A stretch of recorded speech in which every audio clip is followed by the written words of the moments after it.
¿Le viste la cara a la mañana a la gente cuando se toma el metro, el subte, el autobús, el colectivo, el tren, cuando van a trabajar, todas las mañanas? ¿Observaste alguna vez las caras, los rostros, los gestos que tiene la gente?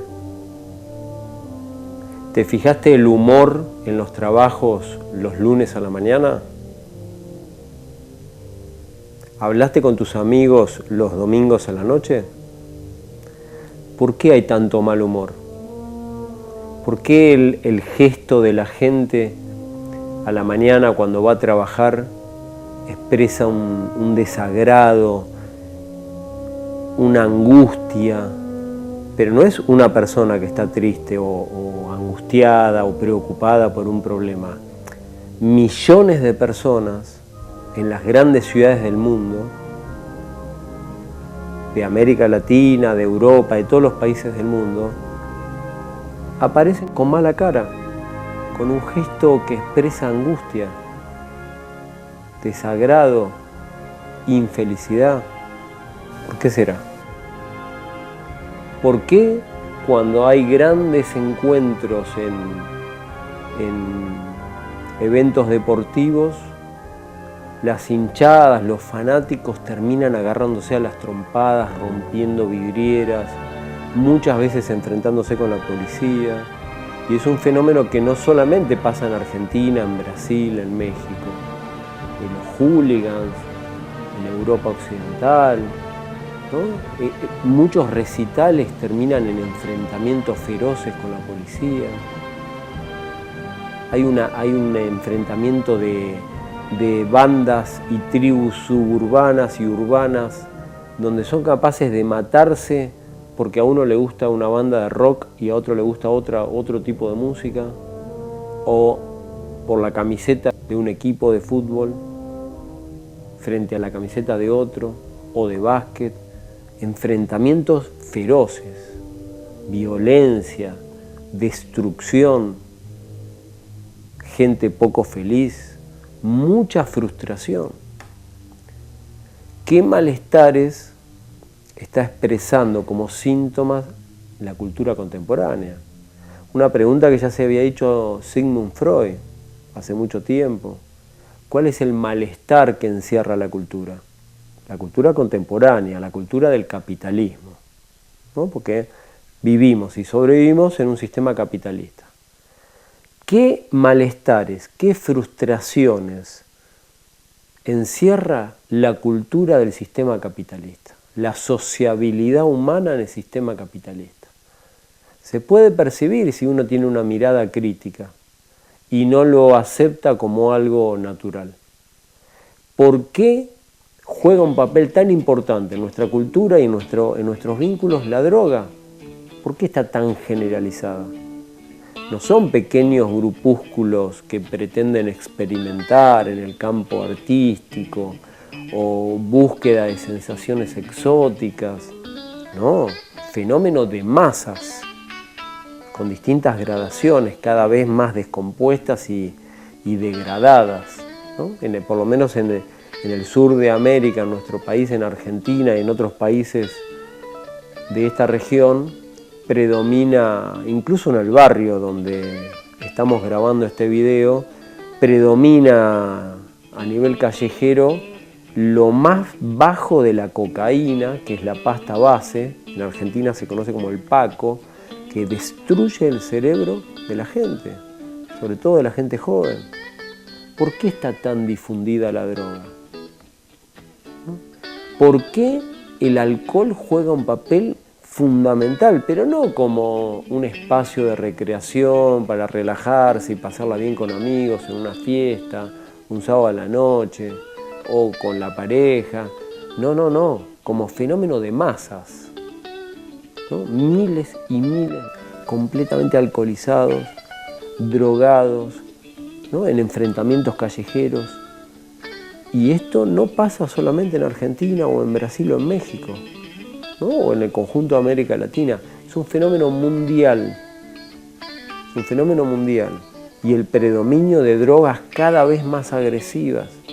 No las que usaban los hippies allá en la década del 60, escuchando música simplemente. No, drogas que llevan a usar armas, a matar gente, a no tener el más mínimo control.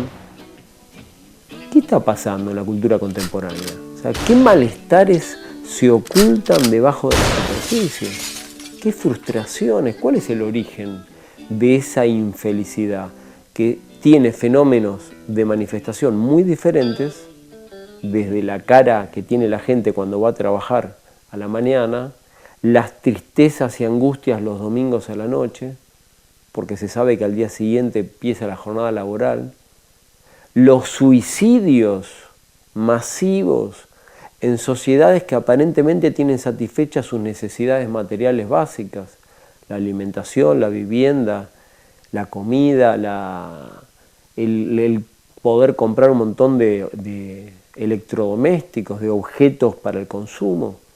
Y a pesar de eso, suicidios. La tasa de suicidios es muy alta en Japón, es muy alta en China, con todo el avance que hay hoy en día, fenómenos masivos de suicidio.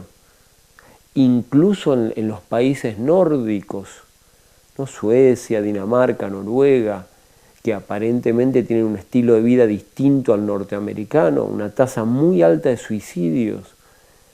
¿Qué malestares ocultos encierra la cultura contemporánea y el capitalismo a nivel mundial? Es una pregunta que hay que hacerse, ¿no? Si es que uno no acepta este mundo como el mejor de los mundos posibles, que evidentemente no lo es, porque cada vez se asemeja más a las distopías o antiutopías que describieron escritores célebres como por ejemplo George Orwell en 1984, una sociedad completamente vigilada, controlada, domesticada, donde desaparece la privacidad, todo se controla, todo se vigila. Se parece mucho al mundo actual, ¿no?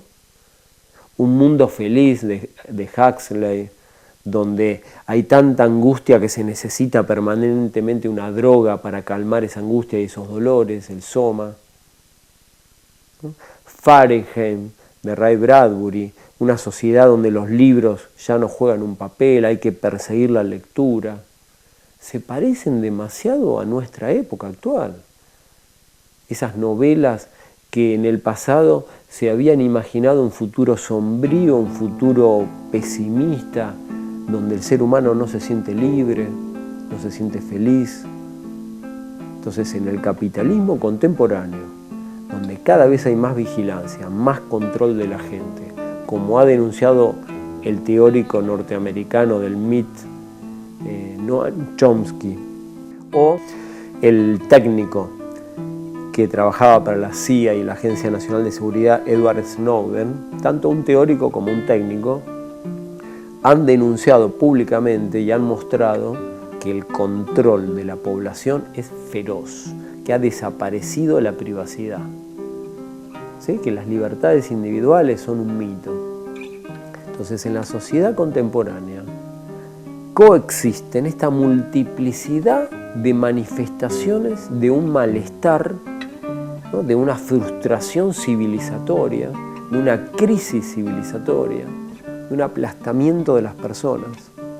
Y el marxismo intenta reflexionar sobre eso y tiene una serie de teorías y de hipótesis para intentar explicar las fuentes fundantes de esos malestares culturales. Estos problemas no son enigmas irresueltos, no son enigmas indescifrables, insondables, misterios ajenos al entendimiento humano, no, se pueden comprender. Y el marxismo tiene una serie de hipótesis, tiene una serie de teorías para comprender estos fenómenos vigentes al día de hoy en pleno siglo XXI.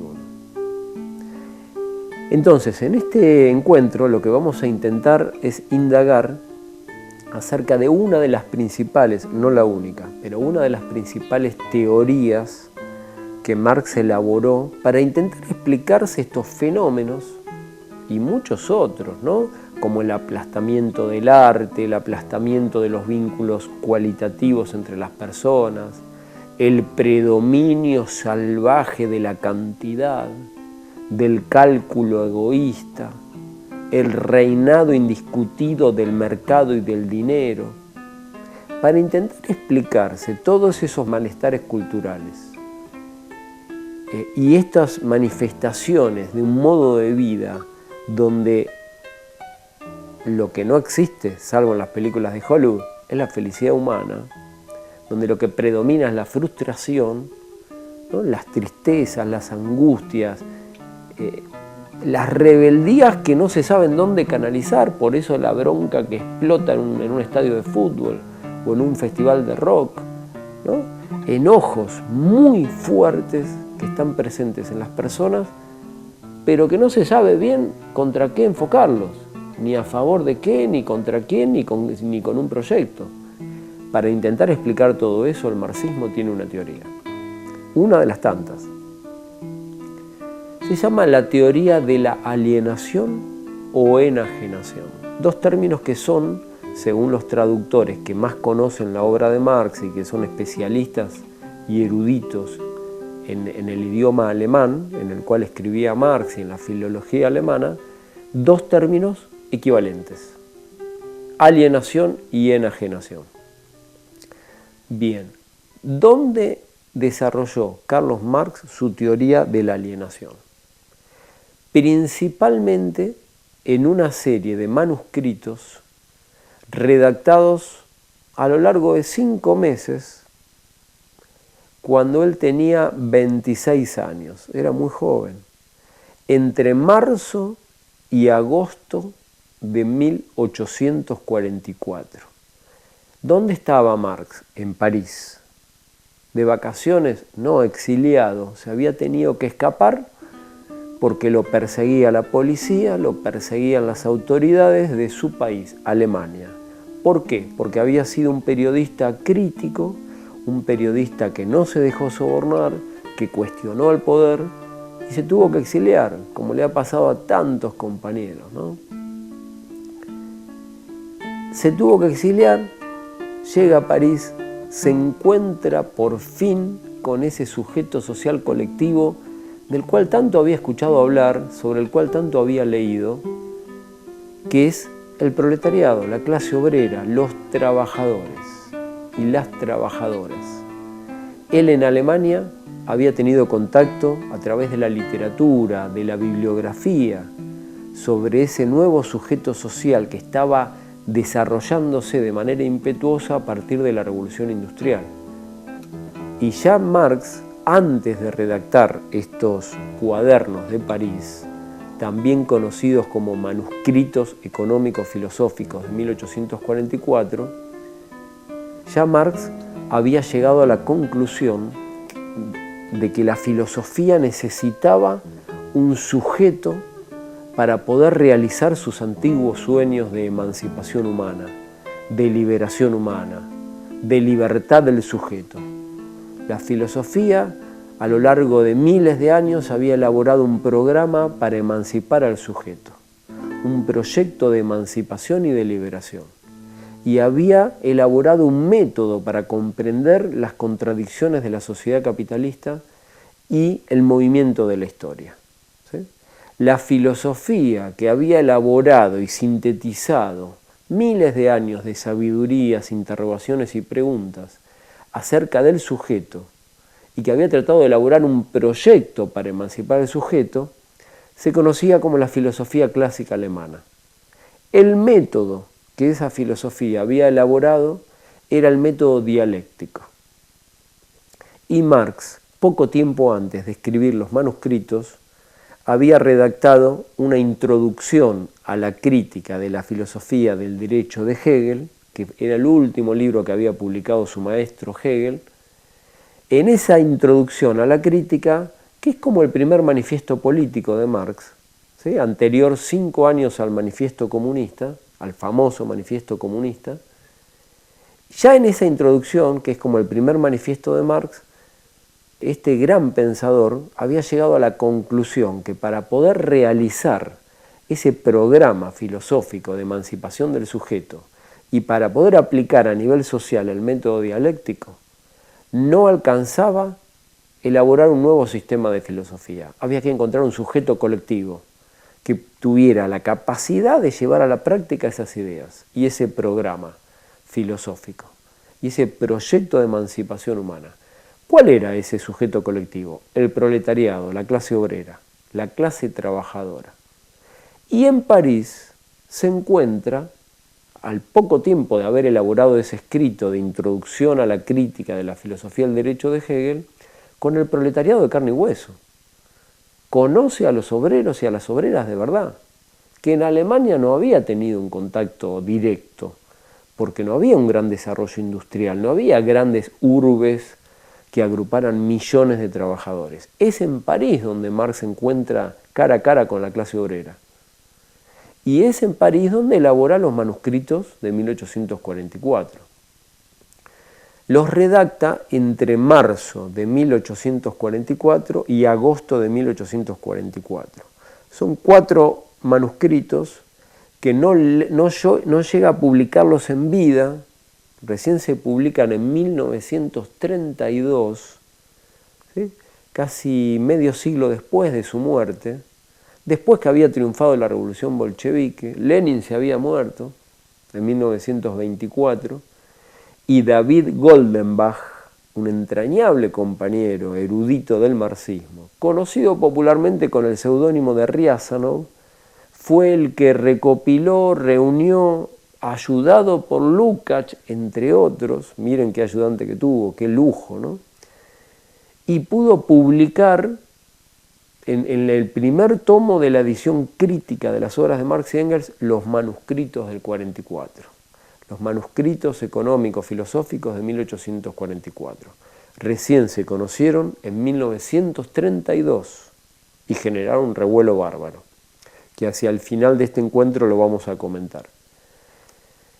¿Elaboró solamente los manuscritos del 44? No, porque esos manuscritos se inspiraron en las sugerencias de un escrito de su amigo Federico Engels, quien en esa misma época había enviado para una revista que Marx estaba redactando, había enviado un texto. Federico Engels, en su juventud, había elaborado un texto que se llamaba Esbozo de crítica de la economía política.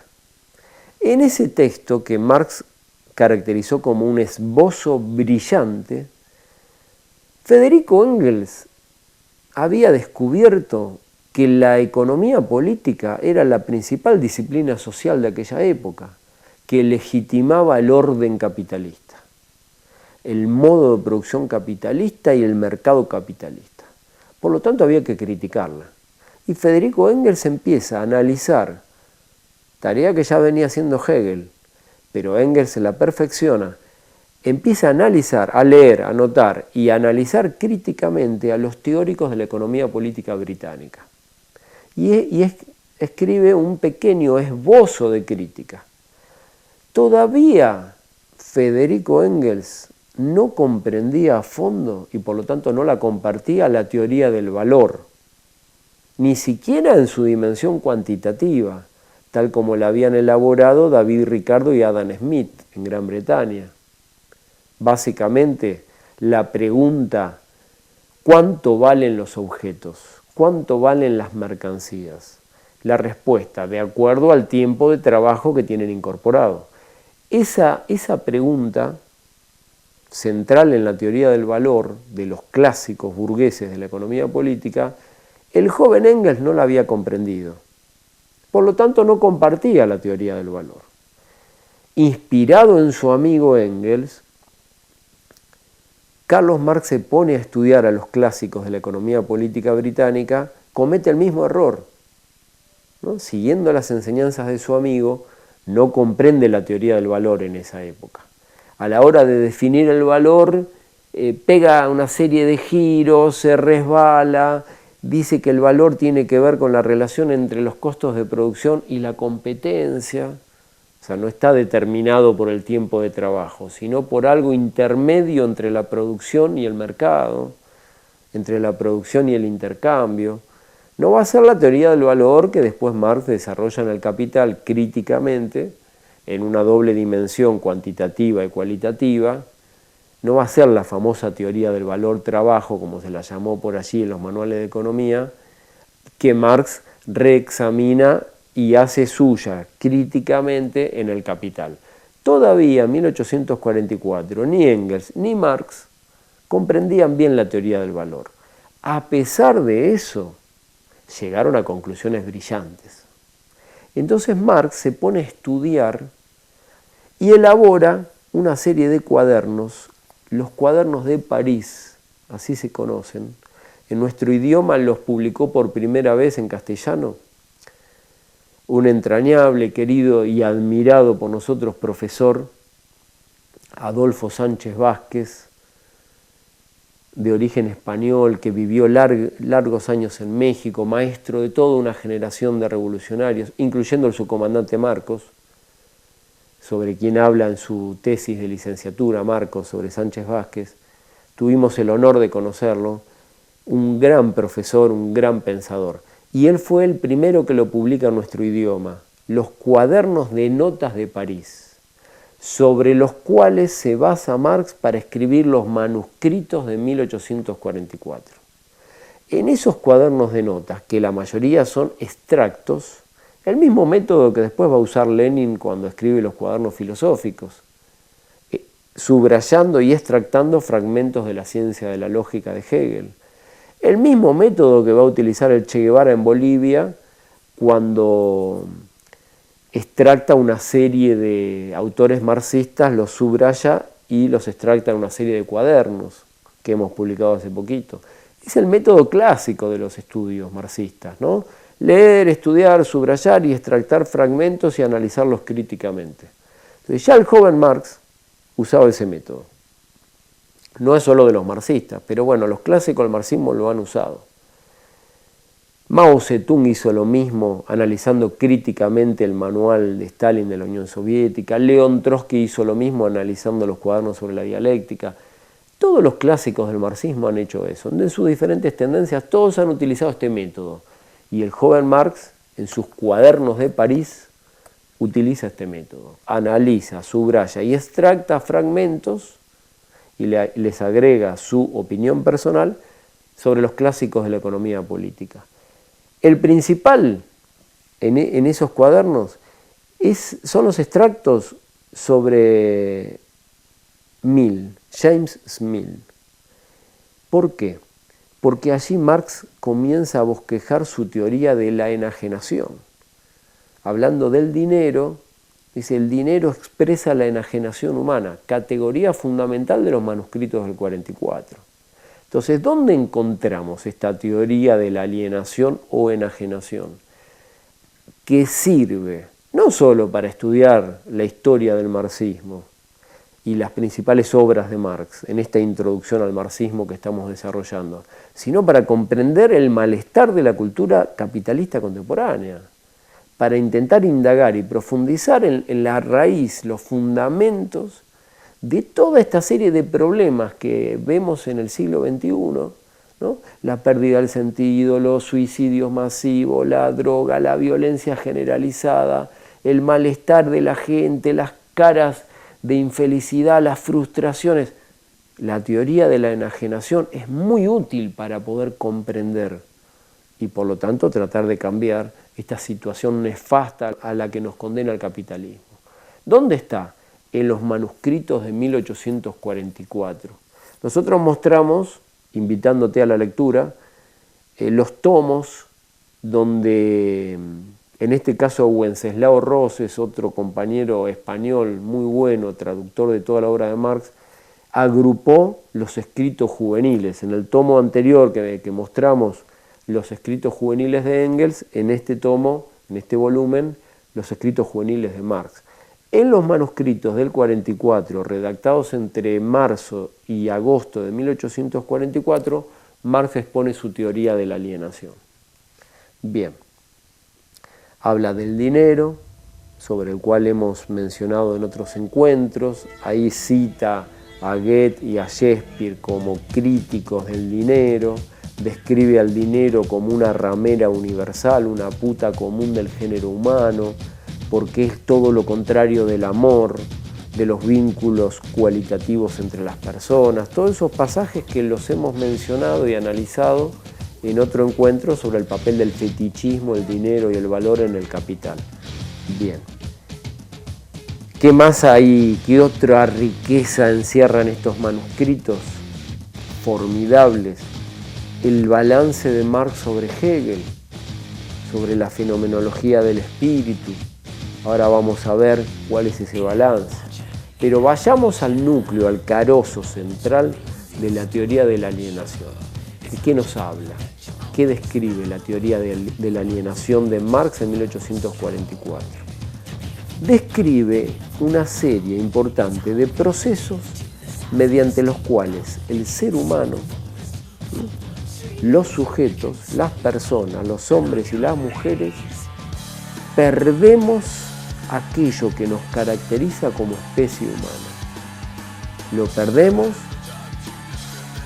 y nos sometemos a los productos de nuestra actividad. Se produce una inversión entre el sujeto y el objeto. El objeto cobra vida y oprime a su creador. Un fenómeno del cual también hablamos en la teoría del fetichismo, pero que no son exactamente iguales. Ahora vamos a ver por qué. Hay continuidades entre esta teoría de la alienación juvenil de 1844 y la teoría del fetichismo tal como aparece en El Capital, en 1867. Hay continuidades, pero también hay discontinuidades. Hay un proceso dialéctico de continuidades y de discontinuidades. La alienación es una pérdida de aquello que nos caracteriza como especie humana. ¿Sí? Es una pérdida de, y utiliza la expresión Marx, de la esencia humana. Y esto tiene fuertes connotaciones en el plano de la teoría y de la filosofía, la categoría de esencia humana. Ahora vamos a ver por qué. La alienación consiste en perderse a uno mismo. Hegel definía alienación como lo otro de sí mismo. Alguien está alienado cuando se ha perdido a sí mismo. En el lenguaje popular, una persona alienada es una persona que no se autocontrola, es una persona que está fuera de sus casillas, es una persona que se desconoce a sí misma. Es un otro o una otra distinta de sí misma. Entonces, alienarse es perderse, es desconocerse. La alienación es un desgarro, es una ruptura, es una pérdida. Entonces, Carlos Marx, en los manuscritos del 44, trata de indagar las determinaciones principales de la alienación y de identificar los lugares, los vínculos, los tópicos donde la podemos encontrar, su forma de manifestarse. ¿Cuáles son sus determinaciones? Pérdida de lo humano, independencia de los productos de la actividad humana, autonomización de esos productos se vuelven autónomos, pasan a regirse por su propia ley, pasan a ser heterónomos en relación al ser humano, y no solo se vuelven autónomos y se independizan, se transforman en hostiles contra las personas. Los productos del trabajo humano se vuelven hostiles, y por eso se puede trazar un paralelo entre la descripción que hace Marx de la alienación y aquella novela sobre el señor Frankenstein, ¿no? Un monstruo humano creado por el ser humano, por el doctor Frankenstein, que cobra vida, pasa de la muerte a la vida, de lo inerte a la vida, y se vuelve hostil contra el doctor Frankenstein, lo quiere matar. La alienación es un fenómeno similar a este proceso de Frankenstein, porque el producto de la actividad humana se transforma, ese objeto, en un sujeto, y en un sujeto hostil contra las personas, contra sus propios creadores. ¿Sí? ¿Dónde podemos encontrar este fenómeno de inversión del sujeto que se cosifica y el objeto que se personifica y cobra vida? ¿Dónde lo podemos ubicar? Básicamente, en primer lugar, en el vínculo entre las personas y los productos de su trabajo. Son los productos del trabajo humano los que cobran vida, se independizan, se autonomizan y se vuelven hostiles. Un ejemplo, el dinero. El dinero es un producto de la actividad humana que se ha generado a lo largo de un largo despliegue histórico en el comercio, ¿no? Cristalizado como equivalente general, es un producto de la actividad social humana que se vuelve hostil. El dinero pasa a ser el rey, nosotros nos subordinamos a él. Entonces el dinero es un producto del trabajo humano. Las riquezas, cuanto más brillan las riquezas, más opaco se vuelve el ser humano. Cuanto más brillo, cuanto más esplendor, cuanto más atractivo se transforman las mercancías. Pensemos en un shopping, por ejemplo, donde todas las mercancías están en la vidriera, rodeadas de un perfume, de una música suavecita, y cuanto más brillan y se vuelven atractivas, porque además están iluminadas de una manera especial y se muestran con toda una escenografía que es la vidriera, cuanto más brillan esas mercancías, más opaco y más triste se vuelve el empleado que las vende, que por lo general tiene que trabajar largas jornadas laborales, explotadoras, donde el shopping no respeta feriados, está abierto todos los días del año. Entonces, cuanto más brillan las mercancías, más opaco se vuelven las personas. Cuanto más brilla un automóvil, más desgastado se siente la persona que lo produjo. El obrero de la industria automotriz, y vamos a mencionar algunos si tenemos tiempo, que algunas autobiografías de gente que trabajó en empresas de automotrices, cuanto más atractivo es un automóvil, los obreros que lo producen, más desgastados y cansados y sin energía vuelven a sus casas. Entonces, la alienación es un fenómeno donde el producto del trabajo humano termina predominando sobre su creador. ¿En qué otro lugar lo encontramos? ¿En qué otra forma de manifestación? En el vínculo entre las personas y su propia actividad, el trabajo. El trabajo deja de ser una actividad libre, creadora, satisfactoria, que nos brinda placer, donde nos sentimos realizados, porque hacemos aquello que nos gusta, aquello que hemos planeado, tenemos un objetivo, queremos realizarlo. En eso consistiría la esencia de las personas, si hubiera que elegir una esencia humana. Proponernos objetivos y tratar de realizarlos. ¿Cómo? A través de una actividad.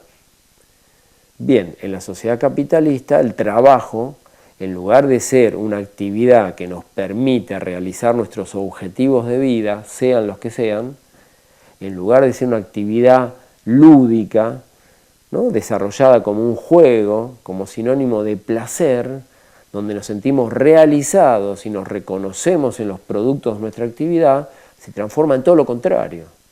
El trabajo es una tortura.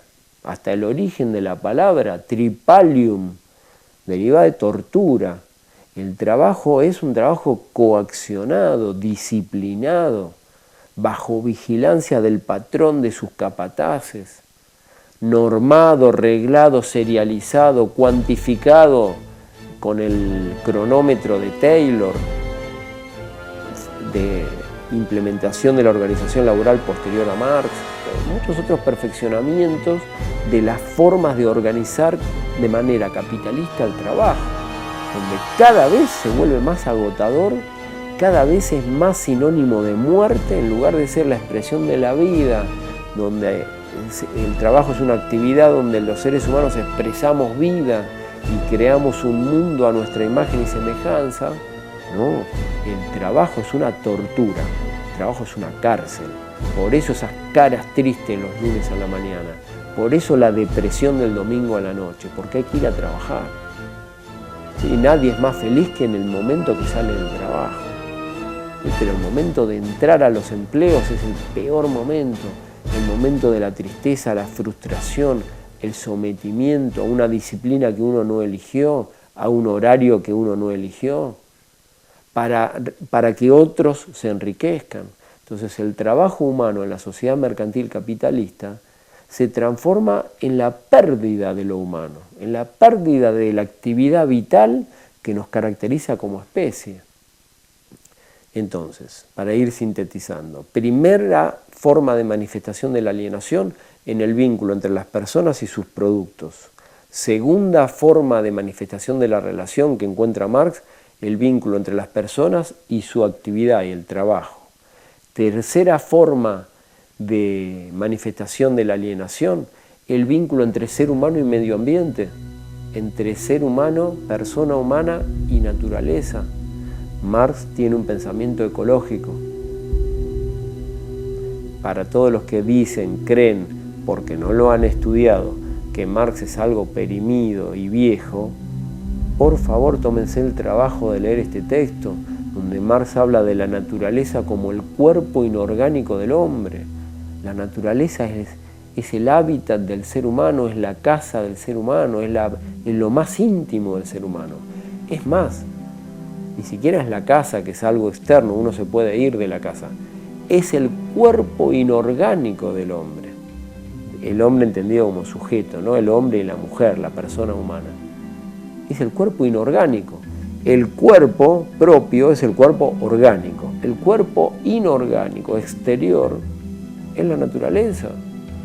La sociedad humana está estrechamente unida al medio ambiente, a la naturaleza. Pero en la sociedad mercantil capitalista, en el modo de producción capitalista, se vive a la naturaleza como una estación de servicio. Un lugar donde uno va, arranca y utiliza, destruyéndola, desertificándola. Hay toda una reflexión ecológica, que es una palabra que no emplea Marx, pero que ya está en su obra, esa problemática de el desprecio por el medio ambiente, la destrucción del medio ambiente que genera el capitalismo, y que su amigo Engels, un año después, escribe la situación de la clase obrera en Inglaterra, donde de la mano de su novia, Mary Learns, recorre los barrios obreros de los suburbios de Inglaterra, donde hay un hacinamiento, una vida urbana, donde la gente está hacinada, ¿no? con formas de insalubridad, y donde hay un desprecio por el vínculo con el medio ambiente y la naturaleza. En ambos pensadores hay un pensamiento ecológico. Ahora no hay tiempo de desarrollarlo. Entonces, la tercera forma de manifestación de la alienación es el vínculo entre ser humano y naturaleza. Y la cuarta es el vínculo entre el ser humano y lo que va a denominar el ser genérico, aquello que nos caracteriza como especie, que expresa el pasaje de la naturaleza a la cultura humana, ¿no? El ser genérico del hombre, que en esta época lo define como un ser genérico caracterizado por la libertad. Hay un pensamiento libertario en Marx, El marxismo es la antítesis del totalitarismo de la CIA, de la NSA, que nos controla y nos vigila. El marxismo es un pensamiento libertario, a tal punto que define el ser genérico del hombre por su libertad y por su universalidad. Está en los manuscritos del 44. Entonces, ¿qué es la alienación? Es la pérdida de la esencia humana. Es la inversión del sujeto y el objeto. Es cuanto más brillan las cosas, más opaco se vuelve el ser humano. ¿Sí? Y ese proceso de inversión sujeto-objeto se expresa en el vínculo entre ser humano y producto de su trabajo, ser humano y el trabajo mismo, ser humano y naturaleza y medio ambiente, ser humano y ser genérico. Es decir, en el vínculo entre el ser humano y los demás seres humanos. Ahí está el núcleo de la alienación, en las relaciones sociales. El vínculo entre el ser humano y los demás seres humanos. Eso es básicamente la teoría de la alienación de Marx. El principal problema de esta teoría, el principal punto débil, es la noción de esencia. Porque a la hora de describir críticamente este proceso donde la alienación genera una forma de trabajo alienada que a su vez deriva en la propiedad privada, todo el argumento reposa sobre una nave central, la noción de esencia humana. La alienación es la pérdida de esa esencia humana. Ahora bien, en la filosofía la noción de esencia suele identificarse como aquello común a todas las épocas históricas. La esencia de algo es lo que es común a todos los individuos, a todas las formas de individuación. La esencia humana sería aquello que nos caracteriza como especie a lo largo de todas las épocas históricas. Pero desde el momento que empleamos en la teoría de la alienación con el joven Marx la noción de esencia, se nos abre una ventana donde puede entrar la metafísica dentro de la teoría social marxista. Perdón, ¿qué es la metafísica? La metafísica es cualquier doctrina, cualquier pensamiento que se autopostule como universal al margen del tiempo y de la historia. ¿No? Los filósofos tradicionales cantan loas eternas a la metafísica, aman la metafísica. Los marxistas somos críticos de la metafísica, porque nuestra teoría es historicista. Nosotros pretendemos demostrar la historicidad de esta forma de sociedad en la que vivimos y sobrevivimos, la historicidad del modo de producción capitalista. No siempre hubo ricos y pobres en la historia, no siempre hubo explotación. Esto es específico del capitalismo, el tema de la sociedad mercantil capitalista y del trabajo abstracto y el predominio del equivalente general. Entonces apostamos a marcar las diferencias históricas, no a poner de relieve lo común a todas las épocas históricas, como le encanta hacer a la metafísica, porque en el fondo lo que quiere es volver a absoluto lo que es relativo, eternizar un tipo particular de sociedad humana, el capitalismo, que no es sinónimo de la sociedad humana. Existieron otros tipos de sociedades humanas y nosotros apostamos y aspiramos a construir un nuevo tipo de sociedad humana no capitalista y no mercantil.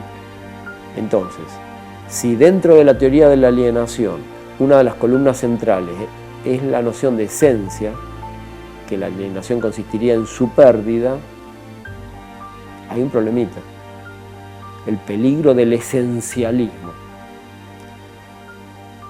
Marx, al año siguiente, elabora las tesis sobre Feuerbach y en ese pequeño texto aforístico sostiene lo que los filósofos denominaron esencia humana no es más que el conjunto de las relaciones sociales, por lo tanto históricas, sociales e históricas, por lo tanto que cambian a lo largo del tiempo. Apenas un año después escribió ese texto. Cuando habla de los filósofos, se está refiriendo a él mismo, porque hasta el año 1844 todavía él creía en esta esencia humana genérica. Es más, le llamaba ser genérico, adoptándolo de Feuerbach. En 1845, en las tesis sobre Feuerbach, tesis críticas, ya marca diferencias y empieza a desprenderse de cualquier posibilidad de esencialismo que de todas maneras nosotros consideramos que los manuscritos del 44 no son esencialistas, porque esa descripción de la alienación está estrechamente unida a un tipo de sociedad donde predomina la propiedad privada y el mercado. No son esencialistas, pero dejaba abierta la posibilidad quizás tal vez de que el esencialismo se metiera ahí adentro. A partir de las tesis sobre Feuerbach, esa posibilidad queda cancelada, y no recuerdo mal, en la sexta tesis sobre Feuerbach, lo que los filósofos denominaron esencia humana no es más que el conjunto de las relaciones sociales. Por lo tanto, la esencia se transforma en algo completamente, inequívocamente histórico y social. Desaparece el peligro de la metafísica. Y en El Capital, 1867, reaparece una reflexión de Marx sobre aquello que nos caracteriza como especie humana. Nunca desapareció esa preocupación de su teoría social y de su filosofía. ¿Dónde la reencontramos? En El Capital de Marx. En el capítulo 5 del tomo 1 del Capital, proceso de trabajo, proceso de valorización, las primeras 2 páginas del capítulo 5 del tomo 1 del Capital, si podés buscarlo, proceso de trabajo, proceso de valorización, Marx vuelve a reflexionar sobre aquello que nos caracteriza como especie humana, ¿no? Y a partir del trabajo, siempre con esa preocupación, el trabajo, y hace una comparación entre el peor arquitecto, el peor ingeniero humano y la mejor y más inteligente abeja. La vieja comparación entre ser humano y animales, que está a lo largo de toda la historia de la filosofía. Y allí, en el capítulo 5 del tomo 1 del Capital, Marx sostiene la hipótesis de que el peor arquitecto, el más bruto, el que no le sale bien las cosas, incluso nos animamos a decir nosotros, se le cae una ventana, se le rompe un techo, aún el peor arquitecto es superior y es diferente a la mejor abeja que construye panales perfectos, o a las hormigas, o al animal que te guste que construye arquitectura para vivir. ¿Por qué? Porque los seres humanos tenemos un plan, un objetivo a partir del cual intentamos realizar nuestra actividad. Mientras que la abeja, la hormiga, etcétera, reproduce el mandato de la especie. Y el panal de hoy es igual al panal de hace miles de años. En el lenguaje actual, que no es el de Marx, reproduce el código genético. ¿Sí? Hay una información que el animalito reproduce, por más que sea inteligentísimo y haya que protegerlos y no haya que matarlos ni maltratarlos, desde un punto de vista ecológico, aún con todo el respeto del mundo por los animales, reproducen el mandato de la especie, mientras que la especie humana, en cambio, tiene una nota diferencial. No reproducimos el mandato de la especie, aunque hay un sector de la población que sí, ¿no? El sector que mata, que reprime, que son más cerca de los animales que de la vida humana, son unos salvajes, pero dentro del ser humano, al menos, hay una cuota de especificidad que es aquella donde los seres humanos podemos elaborar planes, objetivos, trazarnos finalidades y, si se puede, intentar realizarlas en la práctica. Eso nos define como especie humana. Entonces, en El Capital también reaparece esta reflexión, pero completamente desprovista de la muleta, el ayuda, el sostén, el trípode de la esencia. Ya no aparece el esencialismo. Entonces, en El Capital retorna a las reflexiones de los manuscritos, pero sin ningún tipo de peligro metafísico. El esencialismo quedó fuera de la teoría. Es una teoría netamente histórica, por lo tanto social. Por lo tanto, pone el énfasis en aquello que nos define como especie, pero en la especificidad histórica de cada modo de producción. ¿Se entiende? La teoría del fetichismo sucede algo análogo. Describe fenómenos de personificación y cosificación que ya estaban presentes en los manuscritos en la teoría de la alienación. Pero en la teoría del fetichismo no aparece la noción de esencia humana, transhistórica. Entonces, tanto en la teoría del fetichismo, en el capítulo 1 del Capital, como en el proceso de trabajo y el proceso de valorización, el capítulo 5 del tomo 1 del Capital, y en toda la obra, Marx recupera sus reflexiones previas, pero dejando afuera cualquier posibilidad, cualquier peligro de metafísica. Bien, ¿fue Marx el primero que se le ocurrió la noción de alienación? No, la adopta básicamente de 3 pensadores, de 3 como mínimo. Uno de ellos es Rousseau, muy admirado por Marx, el más radical desde nuestro punto de vista de los pensadores políticos anteriores al socialismo y al comunismo, ¿no? Si dejamos de lado a Graco Babev, querido compañero revolucionario de fines del siglo XVIII, comunista, militante, porque algunas veces se ha dicho, bueno, los anteriores socialistas y comunistas a Marx eran utópicos, ideaban grandes fantasías, Saint-Simon, Owen, Fourier, pero no sabían cómo llevarlas a cabo. Graco Babev también era un comunista utópico, pero sí tenía un plan para llevarlo a cabo. Era un militante comunista, insurreccional, conspirador, un antecedente del marxismo revolucionario. Habría que hacer la historia de ese marxismo revolucionario, ¿no? Graco Babev es uno de los primeros. Pero aún, dejando de lado a Graco Babev, a los socialistas utópicos, dentro del pensamiento de la burguesía, ¿quién fue el más radical? Rousseau. Toda la filosofía de Rousseau, aún siendo burgués, era una filosofía de la revolución. Había que legitimar la revolución. El discurso sobre el origen de la desigualdad de los hombres termina diciendo, nos gobierna un idiota, hay que derrocarlo. Es un llamado a la insurrección, a la revolución. Por eso lo queremos tanto a Rousseau. Y nuestro, en Argentina, Mariano Moreno, era un gran discípulo de Rousseau, como lo fue Robespierre en Francia, como lo fue Nariño en Colombia, en fin, como lo fue Simón Bolívar a través de su maestro don Simón Rodríguez. Rousseau inspiró a grandes rebeldes de toda la humanidad. Rousseau, en su Contrato Social, sostiene la hipótesis que la sociedad se funda en un contrato. Salimos del estado de la naturaleza para entrar en una sociedad civil y política. Y ese pasaje del estado de naturaleza al estado y la sociedad civil y política se da renunciando a los derechos naturales. Por eso su teoría se llamaba teoría de los derechos naturales, ius naturalismo.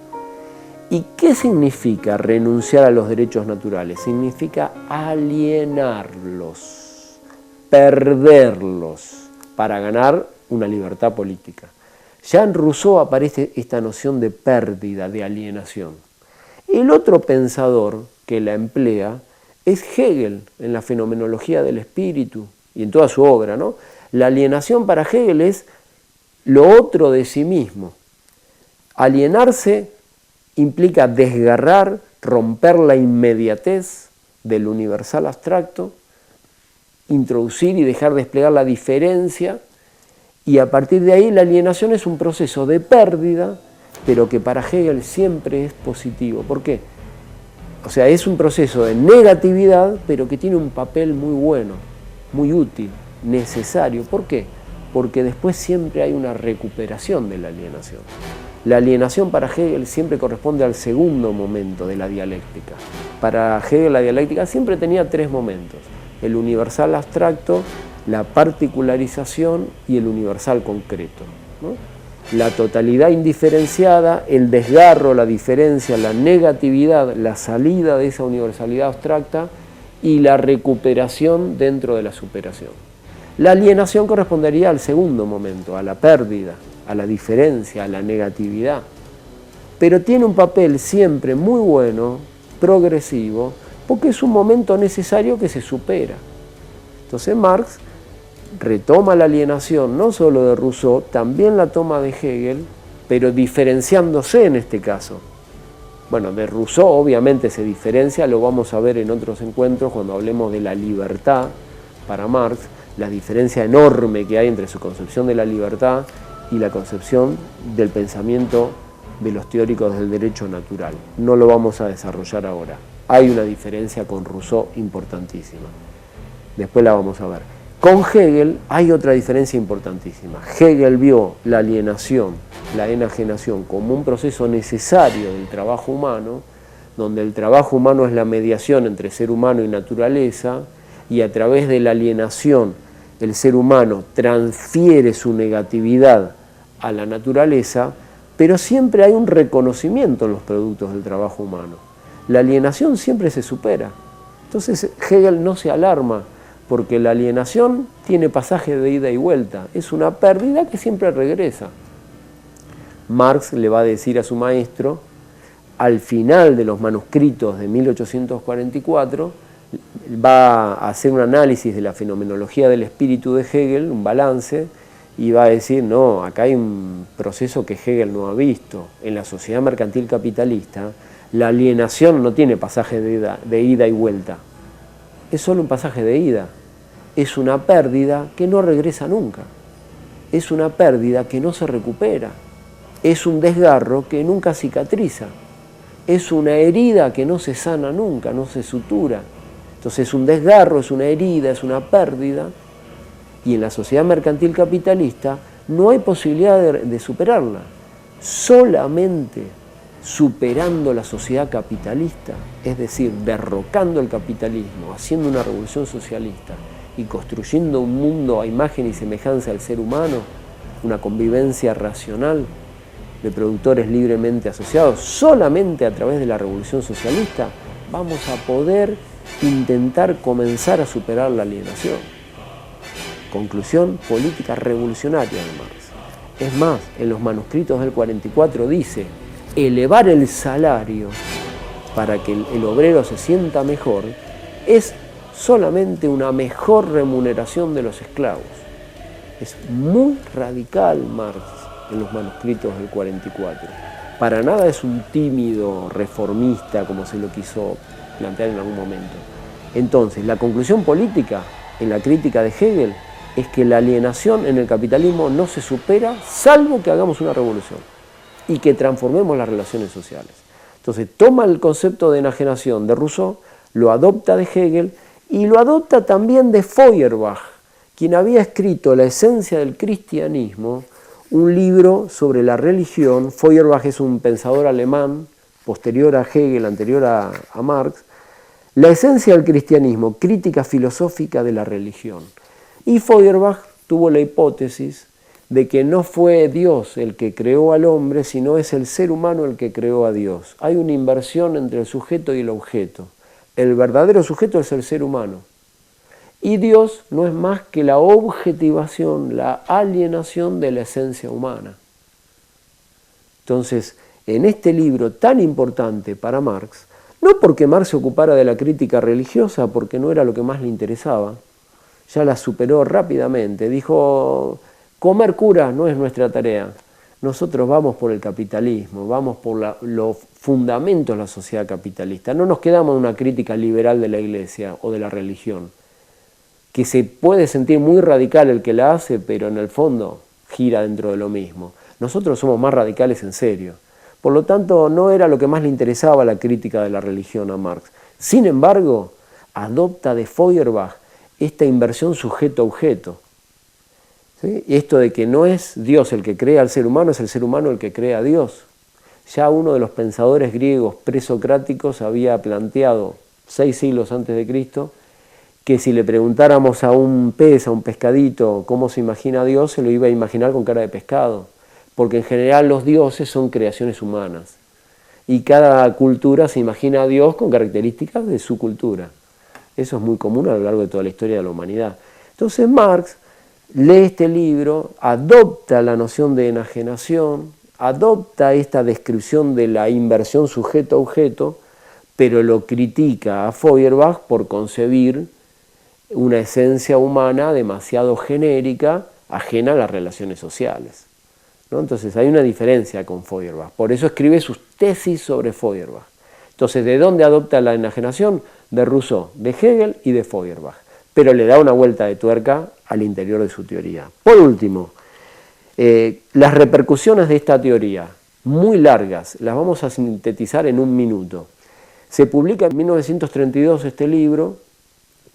La socialdemocracia intenta apropiarse de ese libro, de los manuscritos de Marx, y muchas corrientes intentan apropiarse. Erich Fromm, teórico liberal de la Escuela de Frankfurt, psicoanalista liberal de la Escuela de Frankfurt, democrático, intenta apropiarse de la teoría de la alienación de Marx y dice, ese es existencialista. Sartre intenta también recuperar esta teoría y decir, Marx en los manuscritos es existencialista. Rodolfo Mondolfo, italiano, intenta apropiarse de esta teoría y dice, Marx es un socialdemócrata.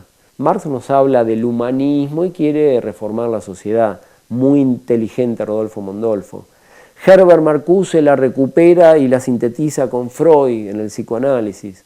Los filósofos yugoslavos del grupo Praxis intentan recuperar la teoría de la enajenación en clave anti-estalinista. En fin, una variedad muy grande de teorías. Pierre Vigot e Yves Calvet, ambos jesuitas del Vaticano, teólogos del Vaticano, dicen acá Marx es cristiano, alienación es igual que pecado. Entonces la pérdida de la esencia humana es el pecado, que es la pérdida del paraíso. La Iglesia Católica se intentó apropiar de este texto. Hubo una serie muy importante de debates. Luis Althusser lo rechazó a ese texto.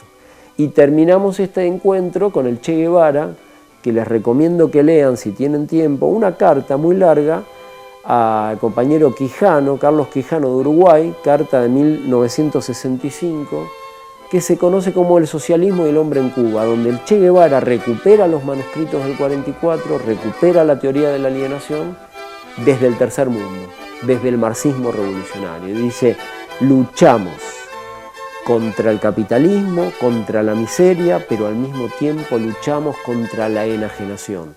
El socialismo únicamente económico no nos interesa. Queremos terminar con todas las formas de dominación. Ese es nuestro programa, el programa comunista, el programa del Che Guevara. Luchamos contra la miseria y la explotación, pero luchamos también contra la alienación y la enajenación. Creo que esa síntesis del Che Guevara resume y sintetiza el punto de vista revolucionario de nuestra corriente y una lectura muy sugerente de los manuscritos económico-filosóficos de 1844 y su teoría de la enajenación. Ojalá la puedas conseguir y leer. El socialismo y el hombre en Cuba, texto del Che Guevara, fundamental. Y ojalá puedas leer los manuscritos del 44.